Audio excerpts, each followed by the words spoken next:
안녕하세요, 4학년 친구들. 오늘은 2단원의 마지막 시간입니다.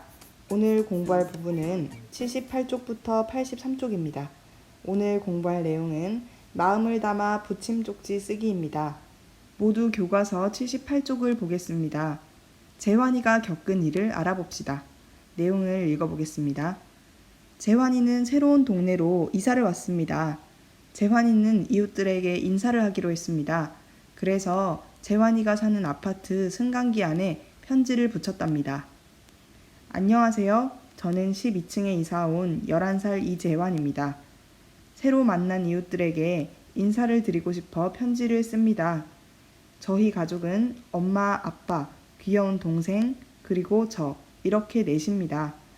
저희는 아직 이사 온 지 얼마 되지 않아 다니는 길도 사람들도 낯설기만 합니다. 그래도 저는 나무도 많고 놀이터가 있는 이곳이 마음에 듭니다. 앞으로 여러분과 좋은 이웃이 되고 싶습니다. 이재환 올림. 하루 이틀이 지날수록 재환이의 편지에는 신기한 일이 생겼어요. 이사 온 거 축하합니다. 앞으로도 자주 소통하는 이웃이 됩시다. 환영해요. 안녕하세요. 저도 12층에 살아요.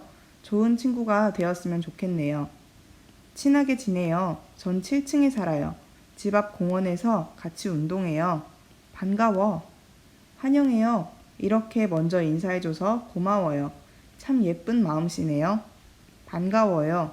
좋은 이웃. 승강기를 탄 이웃 사람들이 편지를 보고 마음을 담은 쪽지를 붙인 것이었어요. 재환이도 쪽지를 써서 붙인 이웃도 모두 훈훈한 마음이 한가득했습니다.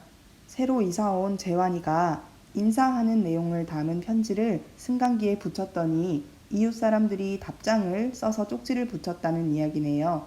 그러면 2번으로 내려가서 물음에 답해 보겠습니다. 첫 번째 물음입니다. 재환이가 승강기 안에 편지를 붙인 까닭은 무엇인가요? 적을 시간을 20초 드리겠습니다.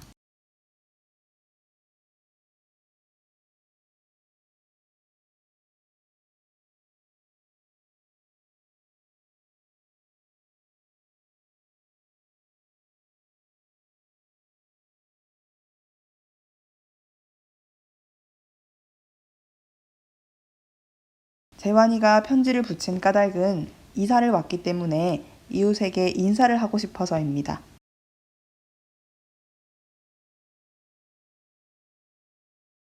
두 번째 물음을 보겠습니다. 재환이의 편지를 본 이웃 사람들은 어떻게 했나요? 20초 드리겠습니다. 물음에 답해 봅시다.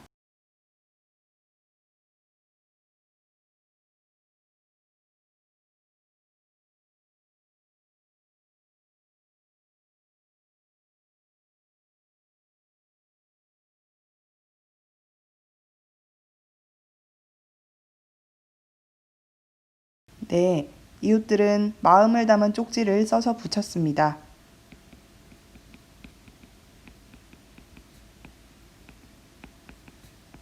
3번 물음에 답해 보겠습니다. 재환이의 편지를 읽은 이웃 사람들의 마음은 어떠했나요? 20초 드리겠습니다.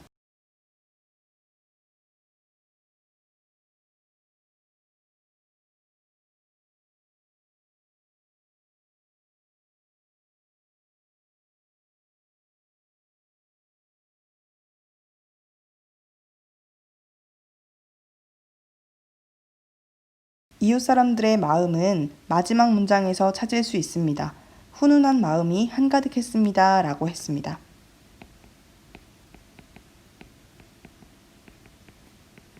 교과서 80쪽을 보겠습니다. 이번에는 학급 친구들에게 전할 소식을 떠올려서 마인드맵으로 표시해 볼 건데요. 우리는 친구들에게 소식을 전하는 이와 비슷한 활동을 해본 적이 있어요. 우리가 여름방학을 마치고 개학식을 할 때 이학습터의 게시판에서 여름방학 때 있었던 일 중 가장 인상적인 일을 적었던 기억이 나나요? 그리고 친구들의 글을 읽고 댓글도 적어 보았는데요. 오늘 하는 활동도 그때 했던 것과 아주 비슷합니다.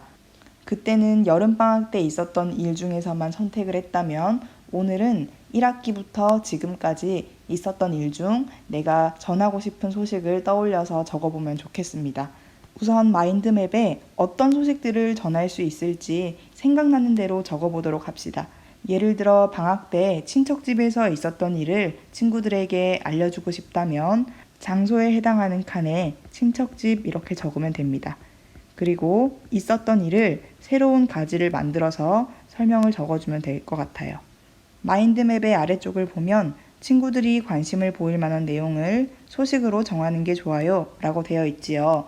그러니까 나 혼자만 관심 있는 이야기보다는 우리 또래 친구들이 모두 관심을 가질 수 있는 내용을 소식으로 정하는 게 좋겠습니다. 이번에는 앞에서 떠올린 소식 중에서 한 가지를 골라서 글로 적어보도록 하겠습니다. 글로 쓸 때는 교과서를 뒤로 많이 넘기면 붙임이라는 것이 있습니다. 그 중에서 붙임 5를 찾아서 글을 쓰겠습니다. 그런데 글을 쓸 때 적어도 12줄 이상은 쓰도록 합시다. 그리고 언제 어디에서 누구와 무슨 일을 했는지 잘 드러나게 적어보도록 합시다. 준비가 다 된 친구들은 영상을 잠깐 멈추고 글쓰기를 시작합시다. 모두 완료했을 때 다시 영상을 재생해 주세요. 글을 다 적은 친구들은 교과서 82쪽을 보겠습니다. 우리는 학교에 오지 않고 온라인으로 공부를 하고 있기 때문에 우리가 쓴 글을 온라인 게시판을 이용해서 서로 공유해 보도록 하겠습니다. 그러면 활동 방법을 안내하겠습니다. 선생님이 이 학습터에 친구들에게 전할 소식이라는 게시판을 만들어 두었습니다. 게시판에 들어와서 내가 쓴 글과 똑같이 글을 쓴 다음에 올려주세요. 그러면 모두 다 쓴 친구들은 다른 친구들의 글도 읽어볼 수 있겠죠. 다른 친구들의 글을 읽어보고 전하고 싶은 마음을 댓글로 달아주세요. 또 다른 친구들이 쓴 댓글도 같이 읽어봅시다. 그런데 댓글을 쓰거나 글을 쓸 때 주의해야 할 점이 있습니다. 댓글을 쓸 때에는 읽는 사람의 처지를 생각하며 써야 해요. 친구의 마음을 배려해서 댓글을 달아봅시다. 그리고 직접 보지 않고 대화하는 온라인 게시판이라고 하여 거짓말을 하거나 남에게 나쁜 말을 하면 안 돼요. 당연하지만 중요한 내용이죠. 자, 이제 교과서 83쪽을 보면서 2단원의 내용을 정리해 보도록 하겠습니다. 마음을 전하는 글을 쓰는 방법을 생각하며 보기에서 알맞은 말을 골라 빈칸에 써봅시다. 첫 번째, 마음을 전하고 싶은 빈칸을 떠올린다. 빈칸에 들어갈 말은 무엇일까요? 네, 마음을 전하고 싶은 일을 떠올린다. 두 번째, 그래서 전하려는 빈칸을 생각한다. 빈칸에 들어갈 말은 무엇일까요? 들어갈 말은 마음입니다. 그래서 전하려는 마음을 생각한다.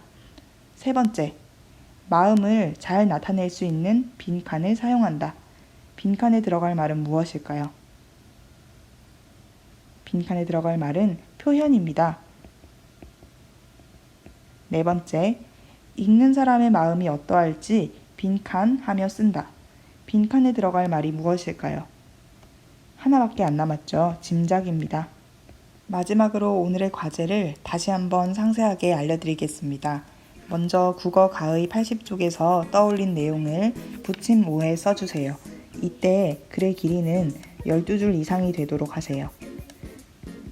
다 적은 친구들은 이 학습터에 들어와서 친구들에게 전할 소식이라는 게시판에 들어갑니다. 그리고 내가 쓴 글을 똑같이 옮겨서 올려주세요. 다 적었으면 다른 친구들이 쓴 글을 읽어보고 전하고 싶은 마음 그리고 느낀 점을 댓글로 써주세요.